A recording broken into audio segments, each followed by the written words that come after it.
Bonjour François-Xavier, ravi que tu sois parmi nous. Alors, en décembre, quand on a préparé le CES, on s'est rendu compte qu'il y avait une grosse tendance qui émergeait, c'était tout ce qui était autour des objets connectés autour des animaux. Donc on s'est amusé à regarder combien il y avait d'animaux domestiques en France. Il y en a 63 millions. Et donc à peu près 50% des foyers qui possèdent un animal de compagnie. Exactement ça. Peut-être que du coup, tu peux nous expliquer, revenir un peu sur l'histoire d'Animalis. Et voilà, comment ça fonctionne et est-ce que toi, tu développes sur la partie e-commerce ? Alors, Animalis, donc c'est une enseigne de 40 magasins qui appartient au groupe Deleuze.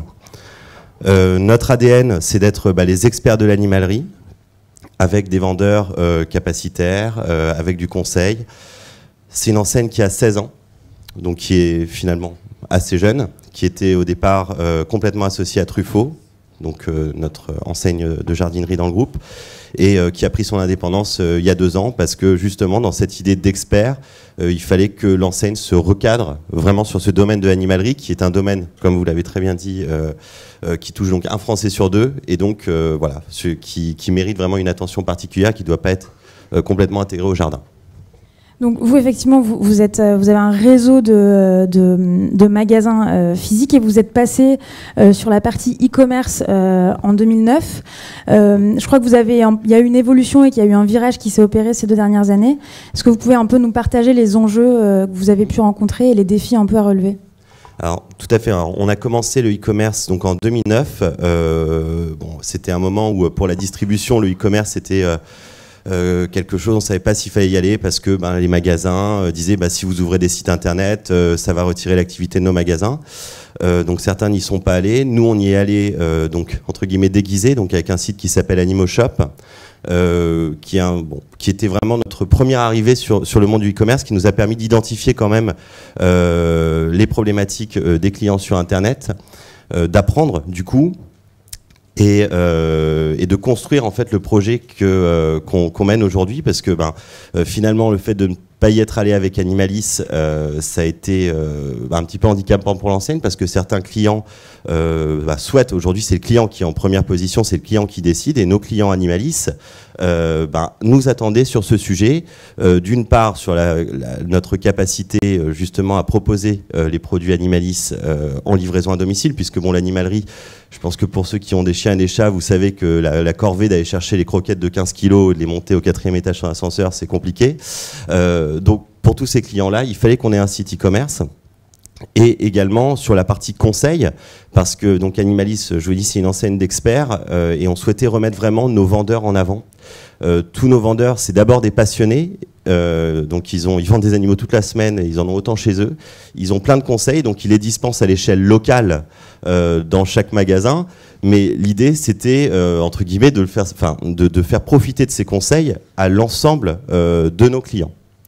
Donc c'est pour ça que sur le site Internet Animalis et dans le projet Internet Animalis, l'idée c'était de pouvoir arriver de 2 façons, c'est-à-dire je cherche un produit, Animalis a du choix, et derrière Animalis se place en tant que conseil, donner du conseil sur le produit qui est acheté, ou alors j'ai une question sur mon animal de compagnie, et Animalis va donner le conseil et proposer le produit qui permet de résoudre le problème, en tout cas qui est en connexion avec le conseil. Donc c'est assez intéressant parce que ça me rappelle aussi l'intervention avec Emmanuel tout à l'heure, où il y avait toute une logique aussi d'embarquer les collaborateurs et justement ces experts qui sont en point de vente et qui à un moment ont dit non, je veux pas aller sur le e-commerce, ça va me retirer du trafic. Comment est-ce que justement vous les avez accompagnés ? Est-ce que vous leur avez présenté le projet ? Il y a eu une dynamique de collaboration, de participatif ? Alors tout à fait. En fait, toutes les nouvelles, les nouveaux services qu'on développe en e-commerce sont travaillés avec des vendeurs et des directeurs de magasins. Généralement, il y a 6 personnes, il y a 3 personnes qui sont complètement convaincues de l'intérêt du e-commerce et 3 autres qui sont beaucoup moins convaincus. Donc l'idée, c'est d'arriver à les faire parler, de leur présenter les projets et d'avoir leur réflexion terrain afin de pas déployer des projets entre guillemets coûteux en se disant nous on est au siège, on pense que pour le client ça serait bien, et que finalement sur le terrain ce soit complètement impossible à mettre en place. Et ce qui fait que quand ces projets naissent, en fait, c'est ces collaborateurs terrain qui sont les premiers ambassadeurs du projet. Et du coup, est-ce que eux voient aussi directement une augmentation du panier moyen entre le site e-commerce, le magasin physique ? Oui, tout à fait. En fait, ce qui est très intéressant, c'est de voir la cross-canalité de nos ventes. Je prends un exemple simple. Des personnes, on vend énormément d'aquariums en ligne. Généralement, le client commence l'achat, donc achète l'aquarium en ligne pour une raison de disponibilité, de design, parce que c'est le produit qu'il souhaite. Mais par contre, pour mettre en place son aquarium, il a besoin de conseils pour acheter son sable, pour acheter ses plantes, pour acheter ses poissons, etc. Il a besoin d'aller en magasin. Donc la vente commence avec l'aquarium en ligne, se termine en magasin avec le conseil du vendeur. Et ça, vous arrivez à suivre justement ce client et à l'identifier clairement quand il rentre en magasin ? Alors, l'identifier clairement, aujourd'hui, alors ça se fait de façon un petit peu artisanale, c'est-à-dire quand on a vraiment des clients qui achètent des gros aquariums, on prévient le magasin de façon à ce qu'un expert soit là. Ça marche parce qu'on est encore en phase de lancement, donc on n'est pas encore sur des gros volumes. C'est ça la grosse problématique des services pointus, c'est que on peut le faire quand on est sur une petite échelle, mais par contre, dès qu'on monte en puissance, c'est difficile de maintenir le service.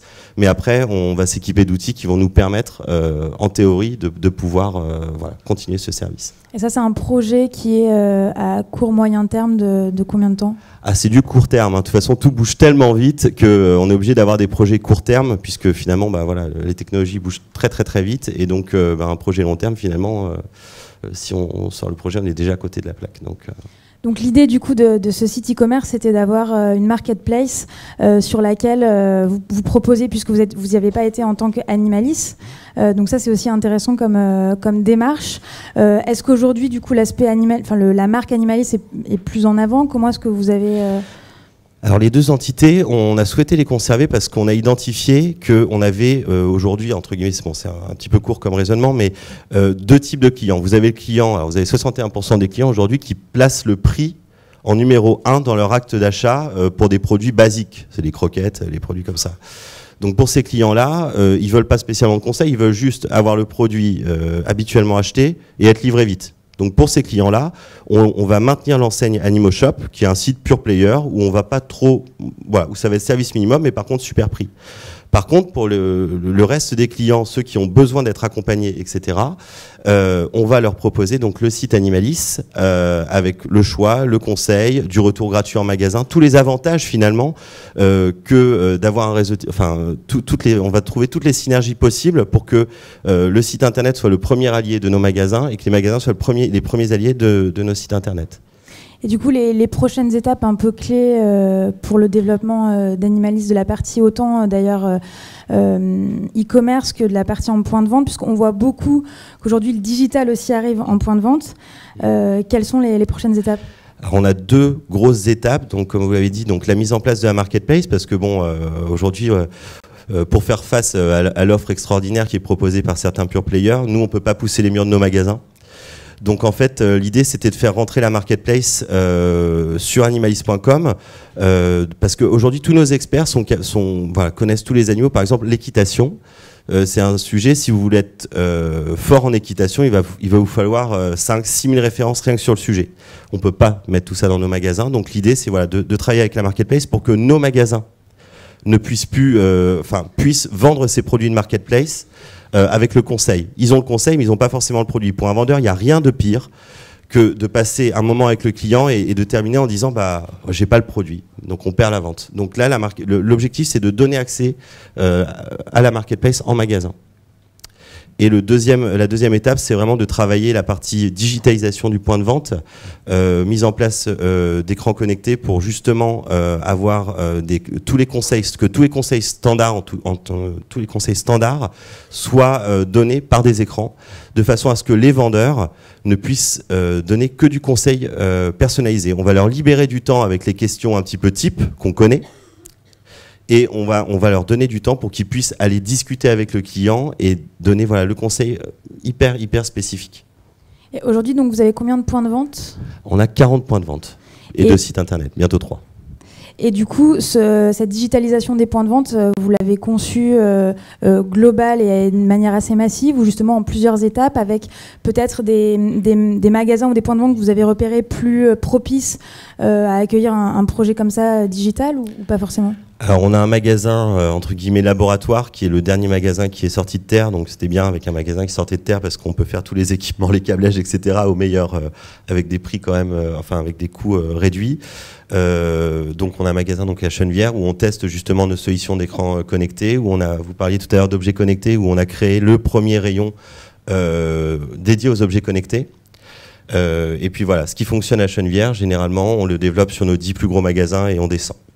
Donc, voilà. Du coup, dans le rayon objets connectés, est-ce que vous vendez le récipient pour chat connecté qui délivre les croquettes en fonction de l'heure, de ce que le chat a mangé avant, de s'il est parti courir ou pas? Alors pour l'instant, l'offre sur les objets connectés pour animaux de compagnie sur le marché français est assez limitée. Donc pour l'instant, tout ce qui est vraiment connecté, ça se limite c'est le collier GPS. C'est les colliers d'analyse d'activité, parce que c'est très très important. L'objet connecté pour les animaux de compagnie, c'est génial parce que les animaux n'ont pas la sécu. Donc quand il faut pouvoir identifier très rapidement qu'un animal a un problème d'activité, etc., de surpoids, pour anticiper et éviter des frais très coûteux chez le vétérinaire. Donc on croit énormément aux objets connectés comme pour simplifier la vie et encourager la possession, parce qu'un animal dans la vie, c'est très très important. Et vous pensez que les gens sont prêts à dégager ce budget pour les objets connectés qui représentent quand même un certain coût? Tout à fait, parce que quand, encore une fois, quand vous faites une visite chez le vétérinaire, si c'est juste une visite de contrôle, ça vous coûte pas cher. Par contre, si vous êtes déjà qui a déjà une maladie, ça peut atteindre des coûts assez impressionnants. Je veux dire, le coût d'une radio, le coût réel d'une radio, vous la prenez le jour où vous allez chez le vétérinaire, parce que là, vous payez 100% de la radio. Donc quand vous payez 300 ou 400 euros de frais médicaux, finalement, un collier à 100 euros ou 150 euros, c'est pas un mauvais deal. Et est-ce qu'on pourrait imaginer que justement à un moment sur le site e-commerce d'Animalis, la personne qui achète un objet connecté en magasin puisse retrouver toutes ces données et peut-être avoir une plateforme qui centralise tous les objets connectés qu'il a associés à son animal de compagnie? Oui, j'adorerais. Après, il faut pouvoir le mettre en place. Là, pour l'instant, on en est sur la prochaine version d'animalis.com, au moins déjà d'avoir le carnet de santé, de proposer une solution pour pouvoir suivre le carnet de santé de l'animal. Après, pourquoi pas, je veux dire, mais il faut le bon produit. Et puis encore une fois, il faut savoir l'assumer derrière. Parce que mettre en place ce type d'outil, c'est très bien, le consommateur est très content. Mais par contre, il faut que ça marche, parce que sinon, c'est très très déceptif. Donc voilà, on essaye au maximum d'éviter ça. Super, merci beaucoup pour ce témoignage. Merci à vous.